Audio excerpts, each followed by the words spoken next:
करने वाले उपासक के हृदय में जागृत हो जाते हैं। बहुत ध्यान से सुनना।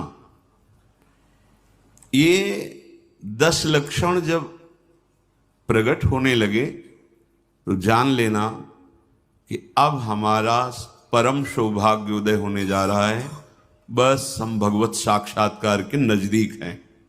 जब तक इन 10 लक्षणों में कमी दिखाई दे तो संभालो इन 10 लक्षणों को अपने जीवन में पक्का। इन 10 का पूर्ण होना मतलब भगवत साक्षात्कार होना। धृति क्षमा दमोस्तेयम शौचमिंद्री निग्रह धीर विद्या सत्यमक्रोधो दशकम धर्म लक्षणम। धृति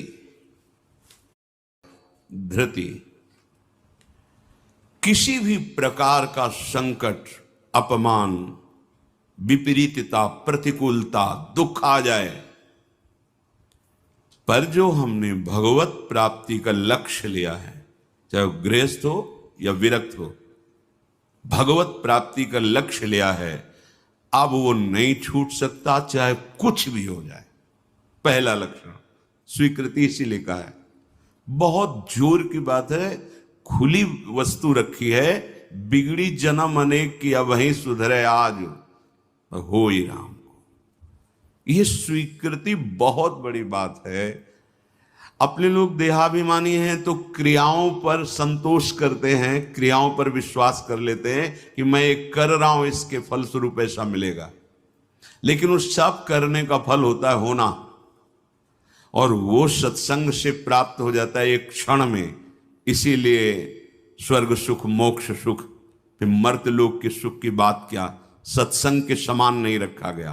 तात स्वर्ग अपवर्ग सुख धरी तुला एक अंग, तूलन ताहि सकल मिल जो सुख लव सत्संग। स्वीकृति बहुत जोर की बात है।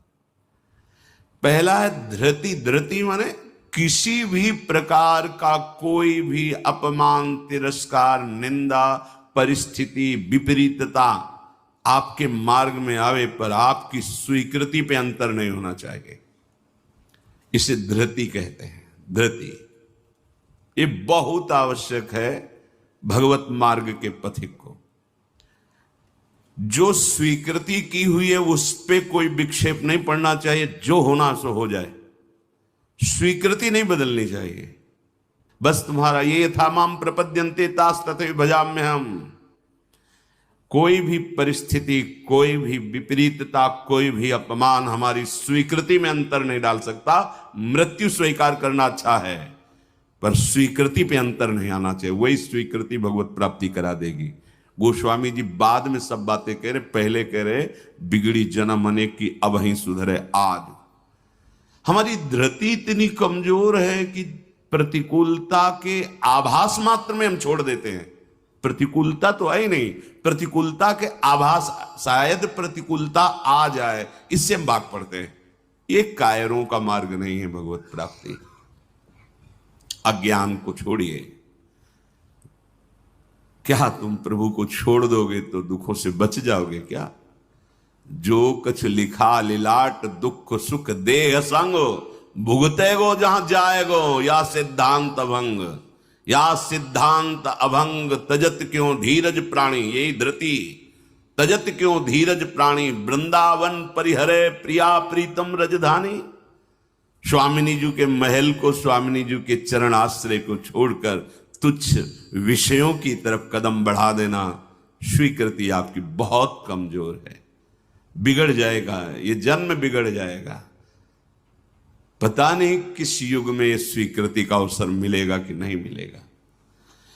कितना भी संकट आवे, धैर्य नहीं छोड़ना। सब कुछ सहना है, राधा राधा कहना है। नियम बना लो, जीत जाओगे। काल पर भी विजय प्राप्त कर लोगे। विश्वास करो, ये मंत्र मान लो, सब कुछ सहना है, राधा राधा कहना। राधा राधा आपको सराहेंगे, आपको चाहेंगे। आप जो मर्जी आवे सो करो, सराहेंगे आपको, कोसेंगे नहीं, आपको सराहेंगे और आपको ही चाहेंगे। हम आपसे तन मन प्राण सर्वस्व समर्पित करके प्रेम करते हैं। ये प्रेम मार्ग की बात। भगवत प्राप्ति करना है तो पहली बात है ये धृति, ये धैर्य रखो। ये नहीं देखा जाता, धैर्य नहीं दिखाई देता, धैर्य नहीं जरा सा विचलता हुई भाग पड़े। कहां भागोगे? जिधर भाग के जा रहे उधर तो विचलता का समुद्र है। यहां तो विचलता तुम्हें अविचल स्थिति प्रदान करने के लिए है, यहां का भय तुम्हें निर्भय पद प्रदान करने के लिए है। और इस भय को स्वीकार करके भाग रहे हो तो महाभयावह प्रवाह है संसार का, बहते चले जाओगे। अभय होए जो तुम्हें डेराई।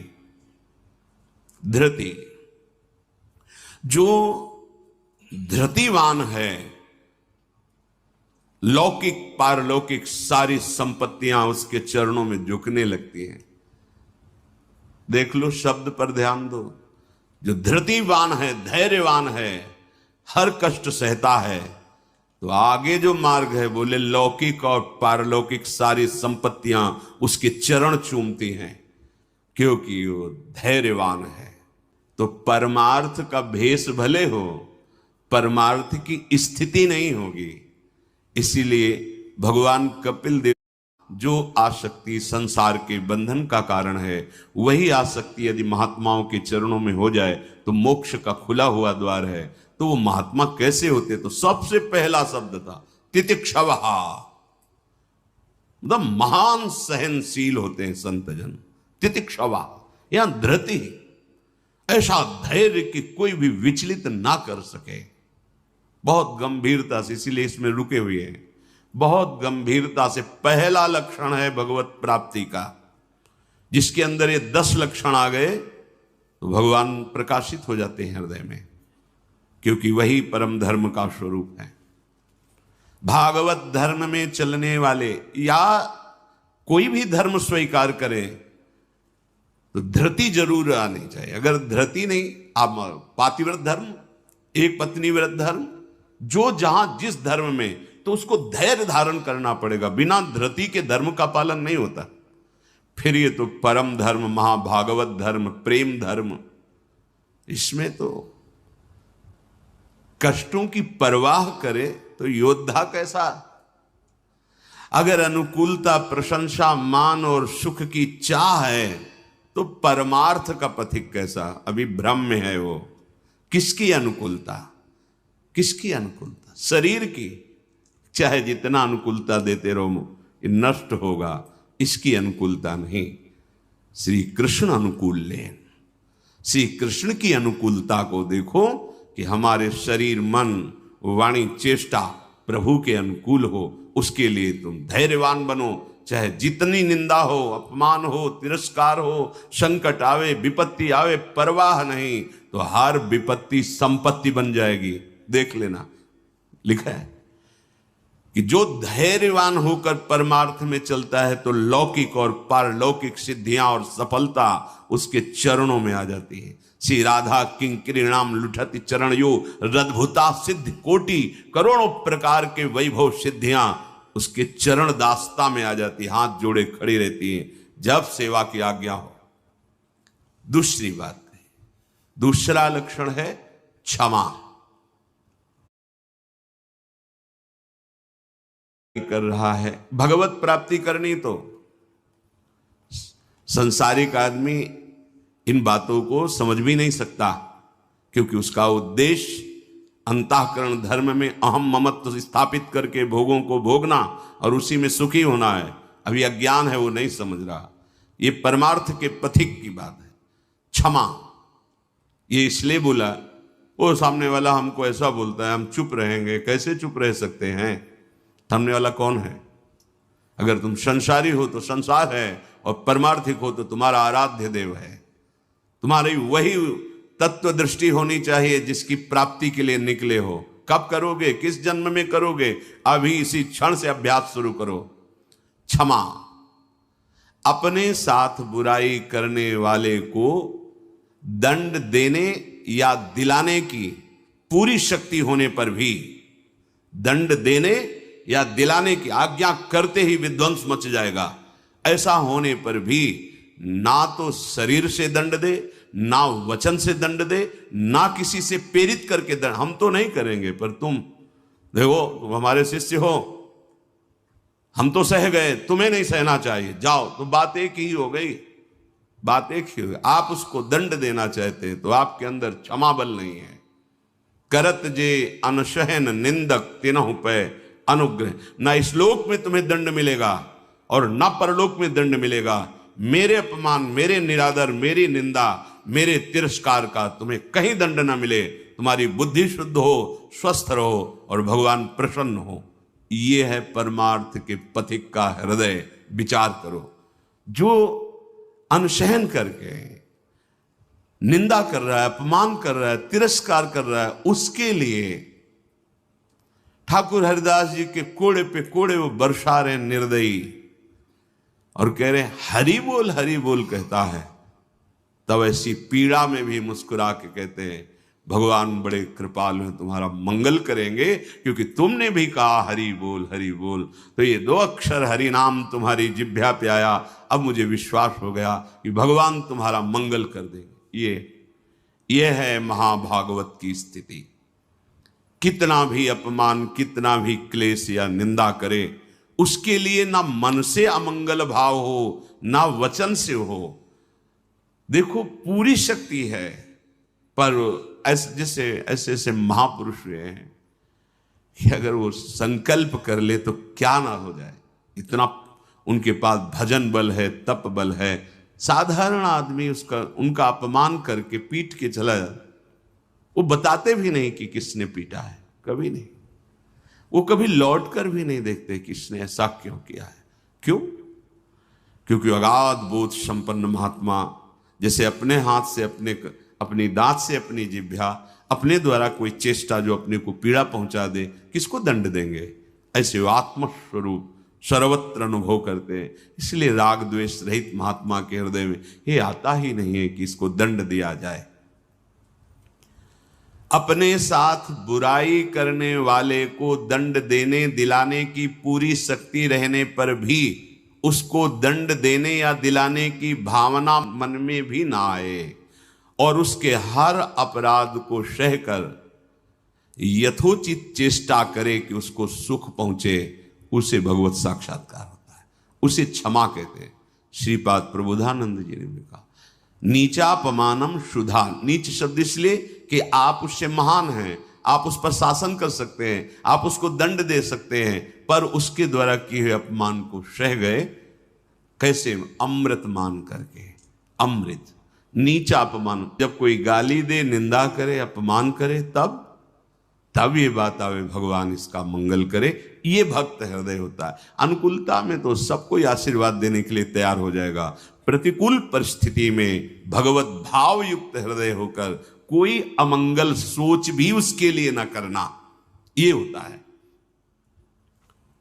देखो, सर पे प्रहार किया नित्यानंद महाप्रभु के, जो जगाई मधाई के चरित्र में आता। महाप्रभु जब चैतन्य देव ये देखा तो सहन नहीं कर पाए कि ऐसे महाभागवत के प्रति ऐसा अपराध। क्रोधावेश तो चरण पकड़ लिए नित्यानंद महाप्रभु ने कि चैतन्य महाप्रभु का, प्रभु ये आपकी विशेष कृपा के पात्र है। नाथ, आपका अवतार दंड देने के लिए नहीं हुआ, आप कृपा कीजिए। ये आप कह दो कि वो तो अवतारी पुरुष हैं, तो हम किनके बच्चे हैं? हम किस मार्ग में चल रहे हैं? हम उन्हीं के तो बच्चे हैं, उन्हीं की तो अंश हैं, उन्हीं की तो शरण में है। वही नाम जो बोल रहे हैं वही तो हमें दे रहे हैं, कोई दूसरा नाम थोड़ी दे रहे। वही कृष्ण नाम दे रहे, वही राधा नाम दे रहे हैं, जिसमें ऐसी अपार सामर्थ्य है। वो तो स्वयं प्रभु हैं, पर हम कौन हैं? उन्हीं प्रभु के तो अंश हैं, उन्हीं प्रभु के बच्चे हैं, उन्हीं के चरण शरण में हैं। उन्हीं के वचनों के अनुसार चले तो वैसी ही कृपा का अनुभव होने लगेगा। क्षमा, पहला धृति, दूसरा क्षमा, तीसरा है दम। दम कहते हैं इंद्रियों को विषयों से हटाकर प्रभु में लगाना। ये भगवत प्राप्ति के लक्षण वाले महापुरुष का जो भाव है। दमन करना, हमारी इंद्रियां बहिर्मुख होकर भोग भोगना चाहती हैं, इनका स्वभाव बन गया है। दुर्वासना मम सदा परिकर्षयन्ति। On Moni Amavasya, performing a combined Mahapuja of these three deities हो रहे हैं कि इंद्रियों को अधीन कर लिए हैं। इंद्रियां इतनी प्रबल हो रही कि मंथन करने वाली प्रमथन स्वभाव वाली मन को अधीन कर लिया है। मन इतना प्रमथन स्वभाव वाला बुद्धि को अधीन कर लिया। अब बुद्धि विषय में सुख मान करके सब छूट दिए हैं, तो इंद्रियां मन विषयों में विचरण कर रहे हैं। जो भगवत प्राप्ति करने की लालसा वाला उपासक है वो दम रूपी सद्गुण से युक्त होता है। दम अर्थात दमन करना, इंद्रियों का दमन करना थोड़ा कठिन है। कामा संजायते क्रोधा, क्रोधा स्मृति विभ्रमा। जब हमारी कामना बन जाती है कि ये मैं भोग भोगूं और उसमें बाधा पड़ती तो क्रोध आ जाता है। बस ये कामना संकल्प न बनने पावे तो बहुत जल्दी निवृत्त हो जाएंगे। संकल्प बनने का समय हम देते हैं। जब कोई भी इंद्री का विषय आकर्षित होता है तो मन उसको विस्तार से सुख का, भोगा हुआ सुख या सुना हुआ या दृश्य में आया हुआ भोगने की लालसा, और आप अपने भगवत विस्मरण कर दिए और उसमें तन्मय हुए, संकल्प बना, गड़बड़ हो गया। अब परमार्थ से भ्रष्ट कर देगा, आज नहीं तो कल। क्रिया बने ना बने भ्रष्ट कर देगा। संकल्प ही न बनने पाए। संकल्प बनने की छूट कब देते हैं? जिस समय हम ये भूल जाते हैं कि हमारा लक्ष्य भगवत प्राप्ति है। हम भोगों में सुख बुद्धि करके भगवान से विमुख वृत्ति के द्वारा संकल्प बना लेते हैं धैर्य से।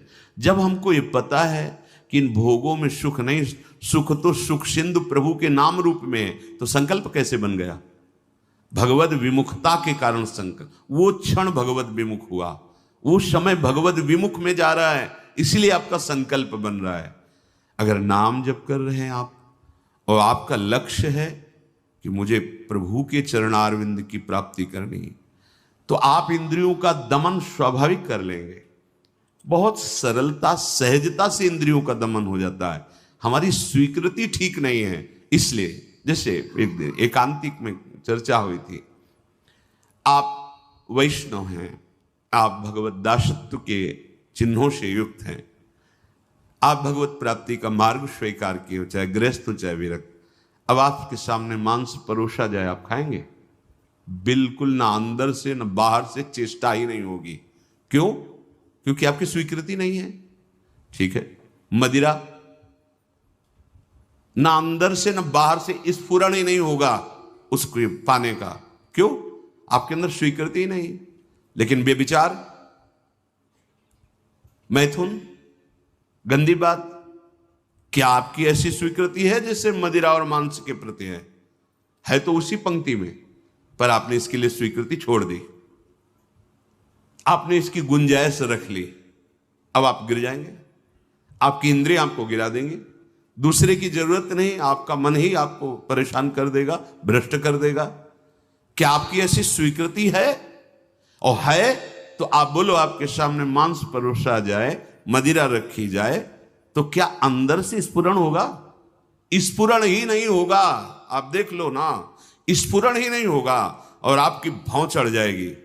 आपको पता नहीं आप ये क्या, या तो उठ के चल देंगे, बिल्कुल संभाषण भी नहीं करेंगे। ऐसा ही जो शास्त्र विरुद्ध आचरण है, सबके प्रति क्यों नहीं हो रहा? जो हमारे शास्त्रों में भगवत प्राप्ति के विरुद्ध आचरण बताए गए, आप उनको एक लाइन में ही बताया गया है। आप उन शब्दों में दो को तो मान लिए, त्याज्य, स्वीकृति ही नहीं उनके प्रति कि हम वैष्णव हैं, भगवत दास हैं। तो फिर व्यभिचार, मैथुन, ये गंदी चेष्टाएं, इसको उस पंक्ति में क्यों आप स्वीकृति में रख लिए? आपने स्वीकृति की है, और यदि आपकी स्वीकृति वैसे है तो आप बोलो कैसे हो सकता है वो दो बातें जो बोली, कैसे आप स्वीकार नहीं कर सकते? प्रार्थना करने पर, एकांत में मिलने पर भी आप उन वस्तुओं का सेवन नहीं करेंगे क्योंकि आपकी स्वीकृति नहीं। ऐसे ही स्वीकृति आपकी भगवत प्राप्ति की है तो उसमें बाधक है, फिर आप उस बाधक क्रिया को, बाधक चेष्टा को एकांत में क्यों करते हैं? अपना नाश क्यों करते हैं? ये इंद्रियां और मन मिलकर आपको स्वरूप विस्मृति के गर्त में डालती जा रही। जितना भोगों में सुख का अनुभव करोगे उतने ही आत्मस्वरूप की विस्मृति के गर्त में चले जाओगे। भगवत विस्मृति, काम संजायते क्रोधा, क्रोधा स्मृति विभ्रमा, स्मृति भ्रंशात बुद्धिनाशो, बुद्धिनाशात प्रणश्यति। भगवत प्राप्ति के लिए दमन करना सीखे इंद्रियों का। श्री हरिवंश नाम बल लहों, अपने मन भाई सब कहों, रहों शरण हरिवंश की। भगवत शरणागति और नाम जब दमन कर सकते हो इंद्रियों का, संकल्प बन जाएगा तो फिर बहुत मुश्किल पड़ेगा क्योंकि क्रोध प्रकट हो जाएगा। जिस इंद्री के संयोग सुख में आप तन्मय हो रहे हो उस इंद्री सुख में बाधा पड़ेगी तो आपके अंदर राक्षसी भाव जागृत हो जाएगा। आप कुछ भी कर सकते हो, उस समय मन आपको अपने अधीन किए आप राक्षसी बुद्धि से युक्त हो जाओगे। बहुत सावधान। दम, पहले ही हमारा निश्चय है भगवत प्राप्ति, हम प्रभु से मिलने के लिए चले तो जो प्रभु के भाव में डूबे हुए महापुरुष जनों ने निषेध किया ये नहीं, उसको बिल्कुल वैसे ही देखो जैसे और निषेध पदार्थ हैं। हारे का सहारा कहे जाने वाले बाबा श्याम को चढ़ाएं निशान एवं का निग्रह, पर इंद्रियों का निग्रह होता है मन के द्वारा, और मन इंद्री दोनों मिल मना खष्टान इंद्रियाणि प्रकृति स्थान कर सेती, तो बची बुद्धि। अब बुद्धि शुद्ध हो तो मन पर अंकुश लगावे, लगाम खींचे तो इंद्री रूपी घोड़े सहज मार्ग में आ जाएं। सहज मार्ग है भगवत मार्ग, विषम मार्ग है संसार मार्ग। बहुत सावधान। और बुद्धि तभी शुद्ध रहेगी जब हर क्षण प्रभु का स्मरण करेगी। भगवान से वियोग प्राप्त हुई बुद्धि, वियोग माने भगवान से विलग हुई बुद्धि शासन नहीं कर सकती मन और इंद्रियों पर, और भगवान से योग को प्राप्त हुई बुद्धि इनको अपने शासन में रखेगी। तो बुद्धि योग कैसे बने? तो तेसाम सतत युक्तानाम भजताम प्रीति पूर्वकम तो ददामि बुद्धि योगम तम येन माम उपयांति ते। श्री भगवान के वचन। अगर तुम सतत भजन कर रहे हो तो बुद्धि भगवान से युक्त हो जाएगी, भगवान में तन्मय हो जाएगी, इतनी सामर्थ्यशाली हो जाएगी, जहां चाहेगी वहीं रथ को खड़ा कर देगी। लगाम है मन, घोड़े हैं इंद्री, शरीर है रथ, बैठा है जीवात्मा और हाँक रहा है सारथी बुद्धि। ईश भजन सारथी सुजाना, अपने आराध्य देव का सतत भजन मानो सुजान सारथी मिल गया है। अब मन रूपी लगाम को शासन में, तो घोड़े अपने आप सही मार्ग में।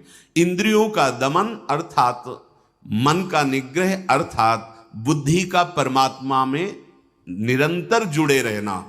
निश्चय में भजन होना चाहिए, बुद्धि कार्य निश्चय, भजन न छूटे। जीत गया आप, तीसरे गुण दम को प्राप्त हो गए। चौथा अस्तेय, चोरी का स्वभाव ना होना। मन से, वाणी से, शरीर से किसी भी प्रकार की चोरी ना करना। फूल लेने जा रहे हैं प्रभु, जनक जी के यहां निमंत्रण में आए हैं, विश्वामित्र जी को आमंत्रित किया गया है। फूल केवल है, कोई और वस्तु नहीं है। पर आप देख लीजिए उस प्रसंग में प्रभु मालियों से पूछते हैं, क्या मैं अपने गुरु सेवा के लिए कुछ पुष्प ले सकता हूं? स्वीकृति दी। हमारा स्वभाव बिगड़ गया है, बहुत सावधानी की जरूरत है। सोचते हैं कि हम चोरी करके दूसरे का धन, दूसरे का सुखी हो जाएंगे, कभी नहीं होगे। अधर्माचरण करने वाला कभी, आपको थोड़ी देर हर्ष होगा, हर्ष शोक में परिणित हो जाएगा, शोक भयानक दुख पैदा कर देगा। बहुत सावधान, सिद्धांत को समझो और भगवत मार्ग में चले हो तो ऐसा होना ही नहीं चाहिए किसी भी तरह से। और ये वस्तु बहुत अच्छी लग रही है, नहीं, आज जो हमारी व्यवस्था कर रहा है कल व्यवस्था, हम व्यवस्था के लिए भगवत मार्ग में आए क्या? हम तो भगवत आनंद के लिए आए हैं। शरीर और मन प्राण उनको समर्पित है, वो जाने। किसी भी तरह की मन से, वाणी से, शरीर से चोरी नहीं होनी चाहिए। दूसरे की बात हम सुनी तो सुन करके उसे अनुभव में उतारे, सुन के उसको दूसरों को बोलकर प्रभावित कर लेना, यह भी चोरी हो गई। महापुरुषों की बात, अमुक संत ने अमुक बात कही है, हम सब मिलकर उस पर चले भगवदानंद का अनुभव करने के लिए। अगर हम उस बात का केवल प्रयोग करते हैं दूसरे को प्रभावित करने के लिए और वासनाओं की पूर्ति के लिए, यह भी चोरी है। वो बात हमारे अंतःकरण को भगवदाकार करने के लिए है। सत्संग में उस बात को इसलिए कहते हैं कि वो बात हम सब धारण करें और भगवदानंद को प्राप्त हो। किसी भी तरह का मन में या तन में या वचन में ये छुपाव भाव, ये चोरी भाव, हम चाहते कुछ हैं और वाणी से कुछ बोल रहे हैं, वो ठीक नहीं है। अस्तेय, बिल्कुल छुपाव का भाव, चोरी का भाव नहीं होना चाहिए, न मन से, न वाणी से, न शरीर। भगवत प्राप्ति करने वाला उपासक जो मन में होता है वही वाणी में होता है, वही चेष्टा में होता है, तीनों में एक होगा। और जो विषयी जीव होता है उसके मन में कुछ और होता है, वाणी से कुछ और बोलता है, चेष्टाएं कुछ अलग दिखती है, ये ठीक नहीं है। जो मन में एक, वचन में एक, आचरण में, वही तीनों का मिलान कर लो, वही होता है अस्तेय। पहला था धृति, दूसरा क्षमा, तीसरा दम, चौथा अस्तेय, पांचवा है शौच। शौच कहते हैं पवित्रता को। उपासक को बाहर और भीतर दोनों से पवित्र होना चाहिए। अब सुंदरता बढ़ रही है लेप आदि से, वैसे पवित्रता नष्ट हो रही है, पवित्रता नहीं मिलेगी। शौचाचार का ज्ञान ही नहीं है, पशुता बढ़ रही है, पशुता। वही जूते पहन करके लघुशंका गए हैं, अवसर लगा तो उसी में शौच हुआ है, और वही जूते पहन करके भोजन पा रहे हैं, तो बुद्धि क्या हुई? पशुता आ गई, राक्षसीपना आ गया। आहार के समय पूज्य भाई जी महाराज और ग्रंथों में और बड़े संतों से बहुत पवित्र विचार होने चाहिए उस समय। खास करके आहार के समय तो आपको बहुत सावधान रहना है, क्योंकि जैसे भाव में आहार पा रहे हो उसी का वो बढ़ावा कर देगा। पवित्र आहार, पवित्र चिंतन करते हुए, इसलिए पहले भगवद अर्पित किया जाता है, एक एक कवल नाम जप करते हुए। बहुत सुंदर 24 घंटे उसका देखना प्रभाव बहुत सुंदर पड़ेगा। बाहर आपका शरीर पवित्र होना है, उसके लिए दिनचर्याएं हैं, पवित्रता का निर्वाह, बहुत सावधानी। वो अब देखो ऐसे लोगों के आचरणों का अनुकरण किया जाता है जो शौच होकर जल ही नहीं लेते। वैसे ना क्या कहते हैं उसे, हाँ टिश्यू पेपर, वाह। आचरण बिगड़ते हुए पशुता में बदल गए, जैसे पशु ने सोच के चल दिए। अरे भाई, मनुष्य शरीर मिला है पवित्र, मतलब बुद्धि काम नहीं कर, उसे बड़ा माना जाता है। सोच होकर के पवित्रता ना करना बड़े आदमी हैं। वाह, आचरण पवित्रता है ही नहीं। कैसे तुम भगवत चिंतन अखंड कर लोगे? कैसे तुम्हारे सदविचार आवेंगे?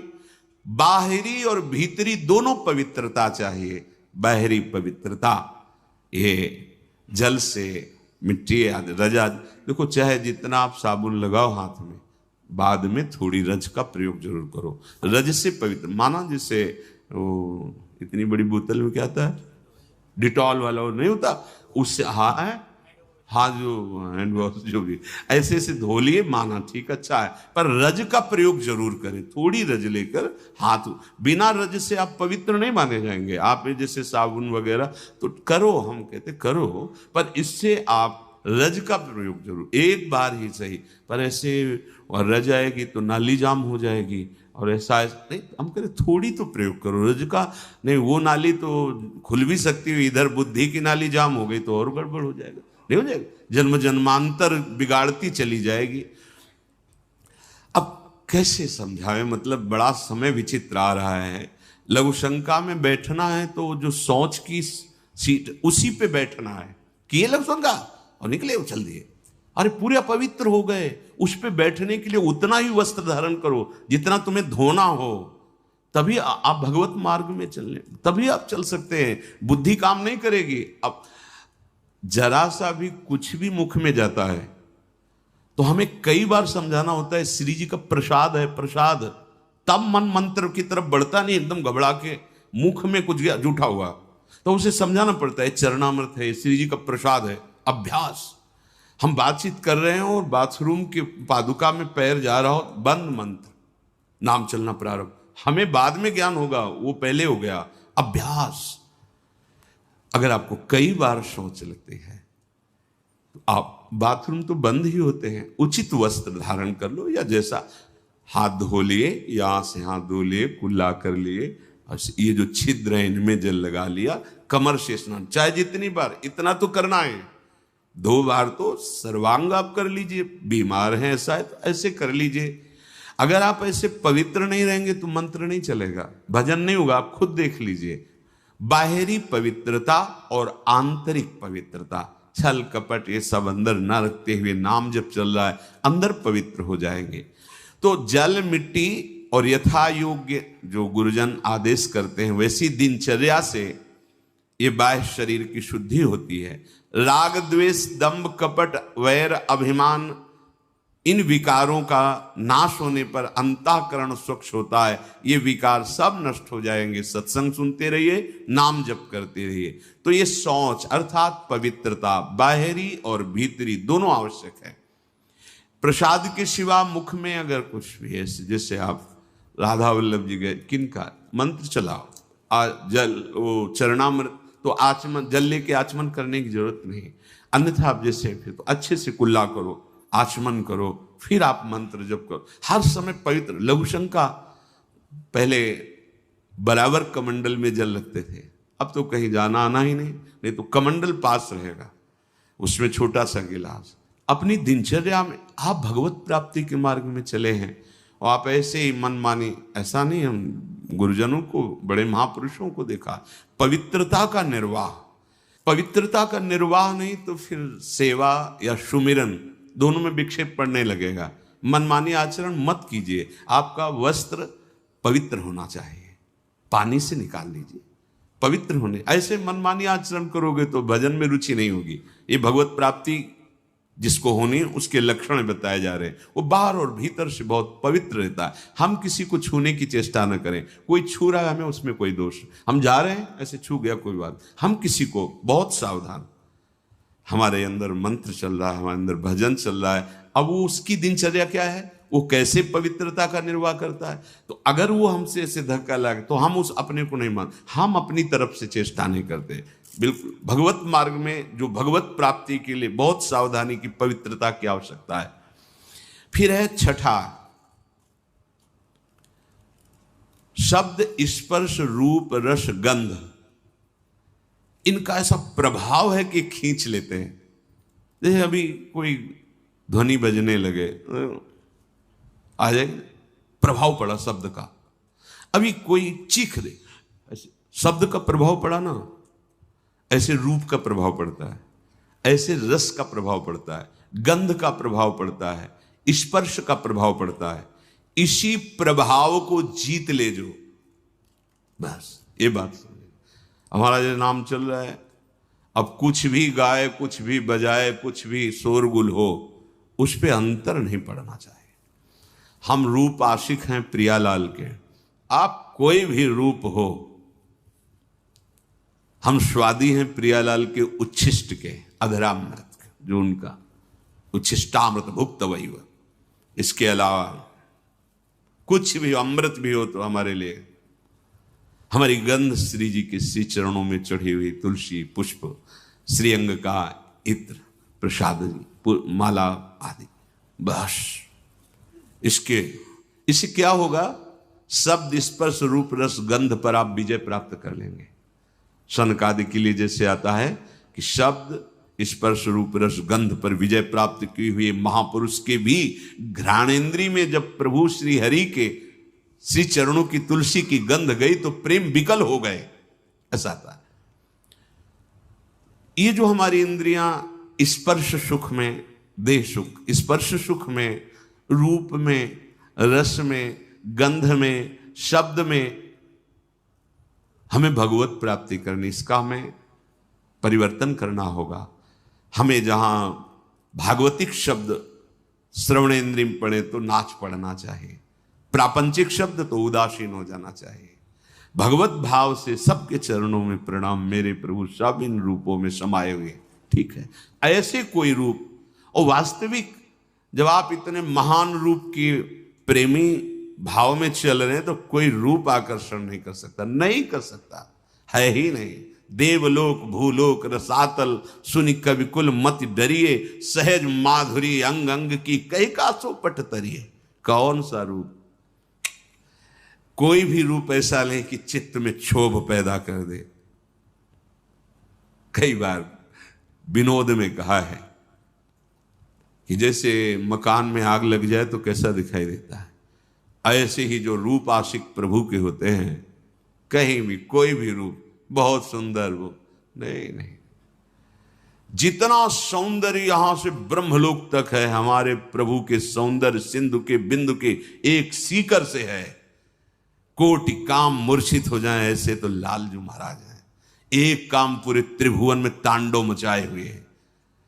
करोड़ काम जिनकी मंद मुस्कान से मूर्छित हो जाए, वैसी जो लालजू की रूप लावण्य महिमा है, वो लालजू हमारी लाडली जू, निर्तन भ्रकुटी, बदन अंबुज मृदु, सरस हास, मधु बोलन तो अति आसक्त लाल। अब ऐसे रूप के आशिक, ऐसे रूप की चाह करने वाले किसी रूप में वो प्रभावित हो जाएंगे।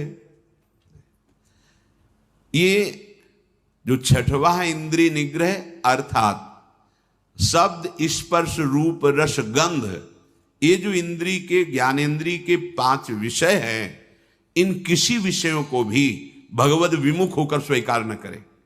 प्रभु से अर्पित है, जैसे विशेष विशेष गंध हैं, पर अगर प्रभु को अर्पित नहीं तो हमारी घ्राणेन्द्रिय उसे वो आ रही, पर उसका महत्व नहीं है। और प्रभु में अर्पित है, हमारी प्रियाजू के श्री चरणों में चढ़ा हुआ है, ये पुष्प है, ये इत्र है, ये माला उनके श्रीअंग, अहो भाग्य, अहो भाग्य, बार बार वो जीत जाएगा। फिर उसके घ्राणेन्द्रिय को लुभायमान नहीं कर सकता। श्रवणेन्द्रिय यदि प्रभु के जस को सुनने के लिए बावरों सो रस में फिरे, खोजत नेह की बात, तो विश्व का कोई भी शब्द उसे आकर्षित नहीं कर पाएगा। और रसेंद्रिय यदि प्रभु का केवल उच्छिष्ट भोगती है, वाकेंद्रिय केवल प्रभु के जस में है, आप जीत गए शब्द स्पर्श रूप रस गंध। बहुत सुंदर बात है, हम यहीं फंस जाते हैं। देखो, एकांत में आप कौन सा शब्द सुनते हैं? बिल्कुल खुली बात है, सभा में तो हम गान कर रहे हैं, लेकिन एकांत में कौन शब्द आपको प्रिय है? अगर एकांत में आपको नाटक, नौटंकी, नाना प्रकार के प्रापंचिक विषय सुनने और देखने में रुचि है, तो अभी आप इंद्रिय निग्रह नहीं कर पा रहे हैं। अभी आप भगवत दर्शन की लालसा वाले उपासक नहीं हैं। समझिए, आपका लक्ष्य भगवत प्राप्ति है। आप अपने मन को समेटकर इंद्रियों सहित भगवान के चरणों में समर्पित करने की तैयारी कर लिए। आप कुछ नहीं, अब तो विश्वम्बर भगवान को समर्पित कर दो। पूरा विश्व वो देखे, आप उनको देखो, आप उनके चरणों का चिंतन करो। ये जो भगवत प्राप्ति के लक्षण की बात है, ये जन साधारण नहीं समझ सकते, इसलिए सावधान करके कह रहे हैं। आपका लक्ष्य बन गया भगवत प्राप्ति, तो आप ऐसे शब्द ना सुने जो आपके मन को खींच ले, ऐसे रूप को न देखें जो रूप राशि के दर्शन के लिए हृदय लालायित करना चाहते हैं हमारे मन को, हमारी इंद्रियों। ऐसा कोई रस, ऐसे कोई घ्राणेन्द्रिय का विषय, ऐसा कोई स्पर्श जो आपको भ्रष्ट कर दे अपने मार्ग से, सावधान। पर जो भगवत प्राप्ति की लालसा वाला होता है, वो शब्द स्पर्श रूप रस गंध, इस पर विजय प्राप्त किए होता है या विजय प्राप्त करना चाहता है। सातवां धी है। धी अर्थात बुद्धि। आपका आहार सात्विक होगा, संग सात्विक होगा, शास्त्र सात्विक होंगे, वार्ता सात्विक होगी, तो आपकी बुद्धि भी सात्विक हो जाएगी। जो रोज सत्संग सुनता है, सत शास्त्रों का अध्ययन करता है और प्रभु का नाम जप करता है और विचारवान है, विचारवान, वो बुद्धि भगवत प्राप्ति की योग्य हो जाती है। ध्यान दीजिए, जो रोज सत्संग सुनता है, सत शास्त्रों का स्वाध्याय करता है, भगवत भजन अर्थात नाम जप करता है और विचारवान है, कोई भी चेष्टा, कोई भी क्रिया बिना विचारे नहीं, विचार बिना विचारे जे करें चे पाछे पछताएं। हमें विचार करना है। ये जो हम सोच रहे हैं, जो हम करने जा रहे हैं, शास्त्र सम्मत है? नहीं, तो फिर नहीं। जिसमें निरंतर प्रभु में मन लगाने के सहयोग हो, ऐसा बुद्धि निश्चय करने वाली, वो भगवत प्राप्ति की योग्य हो जाती है। हमें वही सुनना है, वही देखना है, वही बोलना है, वही चेष्टा करनी, जिससे हमारा भजन बढ़े, भजन सुरक्षित रहे, भजन पच जाए। ये सारा क्षेत्र बुद्धि का है। बुद्धि में विवेक है, वो बढ़ाएगी भजन, बचाएगी और पचा लेगी। जैसे भजन का भी अपच होता है, मैं इतना इतना, तो आगे दिखाएगी, देखो वो महापुरुष, इतना भजन, इतने दैन्य, धिक्कार है हमारे जीवन को, अभी उतना तो है नहीं, अहम ऊपर से आ रहा है, वो दबाती रहेगी, तो भजन पचता रहेगा। कौन सी बुद्धि? जो रोज सत्संग सुनती है, शास्त्र स्वाध्याय, नाम जप और विचारवान है, ऐसी बुद्धि भगवत प्राप्ति की योग्य हो, अर्थात निश्चय। अगर बुद्धि विषयों में लगी हुई है, धन संपत्ति मान को श्रेष्ठ मानती है, तो ये निश्चय ही नहीं कर पाएगी कि परमात्मा प्राप्ति करना है। भोगेश्वर प्रसक्ता नाम तया प्रहत चेतसाम व्यवसायत्मिका बुद्धि समाधौ न विधीयते। आठवां है विद्या। जैसे प्रश्न आता है कि जब भजन मार्ग में चलना है तो पढ़ना लिखना सब व्यर्थ ही है, क्यों पढ़े लिखे? क्योंकि आजकल ऐसी विद्या पढ़ाई जाती है, ऐसी पढ़ाई जाती है। हम उस विषय पे नहीं जाते, हम ये जाते हैं कि यदि आपको अक्षर मात्रा इनका सब ज्ञान नहीं है, तो आपको हो सकता है कि सत्संग सबके सौभाग्य में तो नहीं है ना, तो आप ऐसे गीता पुरुष या बहुत जगह से महापुरुषों की वाणियां हैं, अगर आपको अक्षर मात्रा का ज्ञान नहीं तो आप कैसे पढ़ पाएंगे? अगर आपको ये लौकिक विद्या जो काखा गगा है, इसमें ब्रह्म विराजमान है। कई बार ये वार्ता हुई कि जैसे भगवान कण कण में विराजमान है, ऐसे हर अक्षर में विराजमान है। आ ब्रह्म का स्वरूप माना गया है। का, खा, गा, घा, आ निकलता है ना, ज्ञा तक निकलता है। आप जो विद्या पढ़ रहे हैं साक्षात ब्रह्म स्वरूप है। जो आप जानकारी ले रहे हैं, वो सृष्टि की जो ले रहे हैं, वो ब्रह्म स्वरूप है। उसे आप भजन से अलग मत मानिए, ध्यान देकर पढ़िए। हाँ, अब पढ़ लिख करके उद्दंडता करना, कपट करना, हिंसा करना, चोरी करना, तो होगा कि क्या हुआ तुम्हारी पढ़ाई से? आप विद्या से, जैसे विद्या विनयम ददाति, विनम्र होता है, गंभीर होता है, बुद्धि उसकी निर्णायक होती है, प्रवीण होती है। पर यदि भ्रष्ट आचरण करोगे तो वही विद्या अविद्या का रूप धारण कर लेगी। तो विद्या निषेध नहीं है, अविद्या निषेध है। आप खूब अच्छे से पढ़िए, आप खूब पदाधिकारी बनिए, समाज की सेवा करिए, आप जानकारी लीजिए, ये जगत भगवत स्वरूप है। अगर आप अभी से प्रमाद कर लिए तो भजन में स्थिति है नहीं।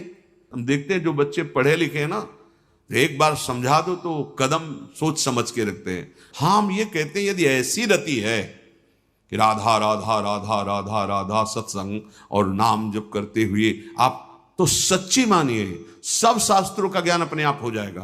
पर ऐसा बहुत ही कठिन है, कोई बिरला ऐसा जो ऐसे चल पाए, नहीं तो इसलिए पढ़ना आवश्यक है। विद्या, जब आपके अंदर अक्षर मात्राओं का ज्ञान होता है, उसमें विषय भी रखे जाते हैं। आप संस्कृत पढ़ सकते हैं, आप ये पढ़ सकते हैं, आप ये अलग अलग विषय रखे जाते हैं। जैसे अपने जब पढ़ रहे थे तो एक विज्ञान का विषय था और एक आर्ट का विषय था कॉमर्स का विषय था, नहीं, अलग अलग, कि आप संस्कृत ले सकते हो, आप अंग्रेजी ले सकते, ऐसे कई विद्या। अगर हमको अक्षर मात्रा और ठीक ज्ञान है तो हम वेद का स्वाध्याय कर सकते हैं, आगे हम संस्कृत पढ़ें, हम अपने शास्त्रों को पढ़ सकते हैं। अब ऐसा क्या कि शास्त्र तो आते नहीं, भजन में रुचि नहीं, तो आपके अंदर ज्ञान स्फुरित कैसे होगा? हम उन महात्माओं को देखकर बोला कि का नहीं पढ़े लेकिन एक क्षण भी नहीं नाम छोड़ रहे, तो सारा ज्ञान जागृत हो गया उनको। यही अपने वृंदावन में पूज्य मथुरा दास जी थे, वो खुद कहते थे, ए जी हमने कभी स्कूल का मुंह नहीं देखा, अर्थात कभी स्कूल नहीं गए। ओ 50-50 श्लोक महाभारत के एक साथ बोलते चले जा रहे हैं और फिर नंबर बाय नंबर उसका अर्थ बताते चले जा रहे हैं। ये सब क्या हो रहा है? बड़ा विचित्र है। जब हमारा चित्त प्रभु में जुड़ जाता है तो प्रभु पूर्ण है, तो कोई भी ऐसा ज्ञान नहीं जो उसके अंदर, पर अभी खेलने कूदने की अवस्था में प्रमाद स्थिति के कारण वो आड़ लेते हैं कि हम भजन करेंगे और विद्या नहीं पढ़ते, इसलिए पढ़ना चाहिए। पढ़ो, अब हमारी समझ में आया है कि पढ़ो, अपने को पहले दिनचर्या में लाओ, माता पिता के अधीन रहो, शास्त्र की बातें समझने के लिए विद्या का अध्ययन करो, कोई पद मिलता है तो समाज सेवी बनो, अधर्म का त्याग करते हुए धर्म पे चलने वाला महात्मा ही माना जाता है, चाहे वो गृहस्थ में हो चाहे विरक्त में हो। इसलिए विद्या ही अध्यात्म विद्या की तरफ ले जाती है। आप पढ़े लिखे हो, हमारी बात समझ रहे हो? नहीं, समझ नहीं पाओगे। अब पढ़े ही नहीं तो निवृत्ति का अर्थ क्या समझ पाओगे? पढ़े ही नहीं तो प्रवृत्ति का अर्थ क्या समझ पाओगे? उनकी बात जाने दो जिनको लोक परलोक से कोई मतलब नहीं है, बस शुरू है भगवान नाम निरंतर, वो सिद्ध महापुरुष। अब कहां वृत्ति है? स्कूल जाने की रुचि नहीं, विद्या पढ़ने की रुचि नहीं, मोबाइल के पूरे इंजीनियर हैं छोटे छोटे बच्चे। हाँ, मतलब अभी इतने बड़े हैं, वो क्या सर्च करना है आपको बोल दो, बस बोलिए, आप वो सर्च किए बैठे। क्योंकि वायुमंडल ऐसा है, वातावरण ऐसा है, 4 बच्चे जहां मिले तो बिना सीखे सब आने लगते हैं, उनको कुमार्गगामी प्रवृत्तियां। इसलिए विद्याध्ययन, शास्त्र स्वाध्याय, तभी वो अध्यात्म विद्या की तरफ बढ़ेगा। जिससे यथार्थ ज्ञान प्राप्त होता है उसे ही विद्या कहते हैं। नवा है सत्य। सत्य बोले, सत्य आचरण करे, असत आचरण, शास्त्र विरुद्ध आचरण नहीं। असत वार्ता, सत्य क्या है? भगवान है, सत्य नारायण है, सत्य श्री कृष्ण है। भगवत भाव से चर्चा करना, भगवत भाव से व्यवहार करना, ये सत्य आचरण होता है, ये सत्य वार्ता होती है। जैसा अंतःकरण और इंद्रियों में आपने निश्चय किया है वैसा ही बोलिए। उसमें छल कपट करके बनावटी शब्द दंभ वाले नहीं होने चाहिए। यह ध्यान में रखना चाहिए कि आप जो बोल रहे हैं उससे किसी के हृदय में ठेस नहीं पहुंचनी चाहिए। जो बोल रहे हैं उससे दूसरे को लाभ प्राप्त होना चाहिए। जो बोल रहे हैं वो यथार्थ सत्य होना चाहिए, कपट रहित, दोष रहित, अहित करने वाली वाणी नहीं होनी चाहिए। और 10वां है अक्रोध। कोई भी आपके प्रति कैसा भी बर्ताव करे, आपको क्रोध नहीं करना, यह नियम लेना है। इसमें दूसरा था क्षमा। क्षमा और क्रोध में अंतर है। जो हमारे प्रति अमंगल बर्ताव कर रहा है उसका मंगल हो, कभी अमंगल न हो, यह क्षमा है। अब जो हमें क्रोध दिला रहा है तो हमें नियम लेना कि हमें गुस्सा नहीं करना, वो दिलाएगा। देखो, जब आप परमार्थ पे चलते हो तो आपके अंदर और बाहर दोनों जगह ऐसी परिस्थिति पैदा की जाएगी कि आपको क्रोध आवे, आपके अंदर की वृत्ति बिगड़ेगी। बाहर का ऐसा व्यवहार हो सकता है, आपका साथी, आपका मित्र, आपके पास रहने वाला साधक ही आपसे विपरीत ऐसी चेष्टा, उस समय वो प्रेरित है। आपको देखना है कि इस समय प्रेरित है माया के द्वारा और वो मुझे गुस्सा दिलाने के लिए ऐसा विधान रचा गया, पर मैं गुस्सा नहीं होऊंगा। अगर सह नहीं पाते हो तो मौन हो, भाग जाओ वहां से, मौन हो कि भाग जाओ। वीरता मत दिखाओ। गुस्सा करना वीरता नहीं, सह जाना वीरता है, जैसे सह पाओ।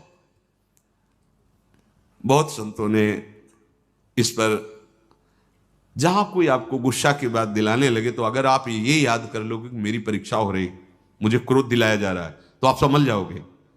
पर बस यही रहे कि मेरी परीक्षा हो रही, मुझे गुस्सा नहीं करनी, नहीं सोचते सोचते फिर कड़ुआ वचन निकलने लगेगा, फिर मारपीट भी होने लगेगी। पर सोचो अपने साधुओं के साधक हो के एक दूसरे को गाली दे रहे, लड़ रहे, ये कोई साधुता है? ये कोई मार्ग? अक्रोध, क्रोध नहीं करना। नियम लेना पड़ेगा ना कि क्रोध नहीं करना, वो दिलाएंगे क्रोध। बड़े विचित्र विचित्र लीलाएं होती। 100 बार थूका, क्रोध नहीं आया, ऊपर से थूका। और तो उन्होंने यही कहा कि आपकी तो बड़ी कृपा हुई जो एक दिन में 100 बार मुझे गंगा स्नान करने को मिला, 100 बार हमें स्नान करने का सौभाग्य मिला। ये हो सकता है हमारे साथ व्यवहार ऐसा हो कि जिससे हमें क्रोध आवे, तो हमें तुरंत सोचना है। तुरंत वही सोच सकता है जो साधक है, ये मेरी परीक्षा आई है, नहीं मुझे गुस्सा नहीं कर, राधा राधा राधा राधा राधा राधा राधा भैया राधा, बढ़ो आगे बढ़ो, गुस्सा नहीं कर रही। अक्रोध, अपनी कोई बुराई करके, अपना कोई प्रतिकूल व्यवहार करके क्रोध दिलाना चाहता है। आप अक्रोध, आपको गुस्सा नहीं करनी। क्षमा में और अक्रोध में अंतर है। हम गुस्सा नहीं करेंगे, पर क्षमा उसको मंगल मनाएगी, उसके प्रति कोई प्रतिकूल व्यवहार नहीं होगा और उसका मंगल होगा। मन वचन कर्म से इसको, हमारे प्रति जो अपकार किया, कभी इसको दंड ना मिले, ना भगवान दंड देने या लोक में दंड, उसे क्षमावान कहते हैं। बहुत बड़ा बल है ये साधु का, इसीलिए दूसरे नंबर पे क्षमा। ये जो क्रोध है वो हमें दिलाने की चेष्टा कर रहा है, हम उसका मंगल भी मनाने वाला विषय नहीं। अब हमें इसमें सावधान रहना, गुस्सा नहीं होना। देख लो, आज नियम लियो लोगे, शाम तक कोई ना कोई ऐसा आपको गुस्सा बाहर से नहीं अंदर से आ जाए। परसों मिला था ना, उसने अब जलने लगे, गुस्सा आने लगी। परसों की बात या वर्षों की बात, मन है वो लाएगा अभी। अच्छा ऐसा मतलब, तो हमको क्या समझ रखा है? भगवान मतलब वो मना, गुस्सा रही ना, देखो इतना तो विलंब न करो, तो दंड दो जिसे 4 लोग देखे ना कि वैष्णव अपराध का क्या मतलब होता है। कहां गए? उसी समय अंदर वाली वृत्ति करो, नहीं मुझे गुस्सा नहीं होना, मुझे किसी का मंगल नहीं मनाना, क्योंकि मुझे भगवत प्राप्ति करनी। क्षमा और अक्रोध दोनों में भेद यही है। जो कुछ होता है मन में या बाहरी व्यवहार में, हमको उसे सहना है, क्रोध नहीं करना है। ये जो 10 प्रकार के लक्षण बताए गए, उपासक सावधानी पूर्वक इनको धारण करे।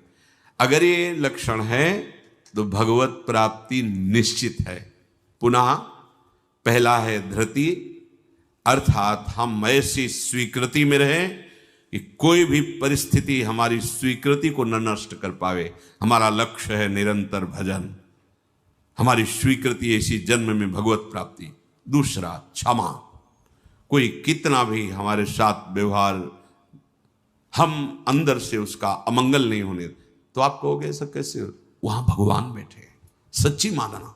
आपको लगता है वो तो अमंगल करता चला जाएगा, नहीं, तुम्हारी क्षमा सांप से भी बढ़कर उसको शासित करे। लेकिन आप सह गए तो ये क्षमा जाकर के उसको जो दंड देगी वो सुधार पे आए, उसका मंगल नहीं होगा, और उसको ऐसी जलन, ऐसी दंड स्थिति देगी कि वो सुधर करके मार्ग में चलने लगेगा। तीसरा दम, इंद्रियों का, मन का दमन करना, और ये बुद्धि से होता है। जब नाम जप करोगे, बुद्धि योग बना रहेगा, तो मन का भी दमन होगा, इंद्रियों का भी दमन होगा। आस्ते मन वाणी शरीर से किसी भी प्रकार की चोरी ना करना। ये जो लोभ प्रवृत्ति है बहुत सूक्ष्म होती है, बहुत सूक्ष्म होती है। इसको न शरीर से, न मन से, न वाणी से, किसी भी तरह से हमें चोरी नहीं करनी। शौच बाहर और भीतर से पवित्र रहने की चेष्टा करनी है। छठवां इंद्रिय निग्रह, अर्थात शब्द, स्पर्श, रूप, रस, गंध, ये हमें परास्त न कर पावे जो माया जनित है। सातवां धी, अर्थात सत्संग के द्वारा, शास्त्र स्वाध्याय के द्वारा, नाम जप के द्वारा, विचार के द्वारा हम अपनी बुद्धि को प्रभु से जोड़े रहें। विद्या, वही जो अध्यात्म विद्या तक पहुंचा दे। नवा सत्य, यथार्थ, प्रिय, हितकर भाषण, और सत्य हैं प्रभु। अगर प्रभु को लेकर आप वार्ता करते हैं, प्रभु को लेकर के आप अपने कार्य करते हैं, तो सब भगवत स्वरूप हो जाते हैं। 10वां अक्रोध, किसी भी परिस्थिति में गुस्सा ना करना। अपने लोगों को रहता है कि गुस्सा से सुधार हो जाता है, मुझे लगता है कि नहीं होता, कि नहीं जैसे हम गुस्सा करते हैं तो सब संभल जाते हैं, नहीं होता। क्योंकि वो आसुरी प्रवृत्ति है। आसुरी प्रवृत्ति से ना अपना मंगल होगा ना सामने वाले का। हां, भगवत भाव रखते हुए अगर वो नाटक है तो कोई बात नहीं। गुस्सा का एक नाटक भी होता है, वो ऐसे से ऐसा, पर अंदर ना जलन है, ना अंदर द्वेष है, ना घृणा है। ये आप देख लो। ऐसा नहीं कि भरपूर गुस्सा हो गए फिर इसके बाद सिद्धि दिखाई कि हम तो नाटक कर रहे थे। वो भगवान अंदर बैठे हैं और ये भगवत प्राप्ति की बात है। बिल्कुल उसके प्रति भगवत भाव है, बिल्कुल कोई जलन नहीं किसी तरह की, और किसी तरह की अभद्र वाणी नहीं है। और आप शासन, आप ऐसा नहीं करना चाहिए आपको, अगर आप ऐसा करते तो आप चलिए बाहर निकलिए, खड़े होइए। वो केवल सुधार के लिए माना जाएगा, जहां अंदर जलन नहीं हुई, अभद्र वाणी नहीं हुई और आपका भगवत भाव है। ये अक्रोध स्थिति में भी ऐसा आप बाहर दिखा सकते हैं, पर ये स्थिति छोटी मोटी नहीं है। इसलिए पहले हमें पूरा क्रोध धारण करना है, गुस्सा नहीं करें। हमें लगता है कि अगर हम किसी से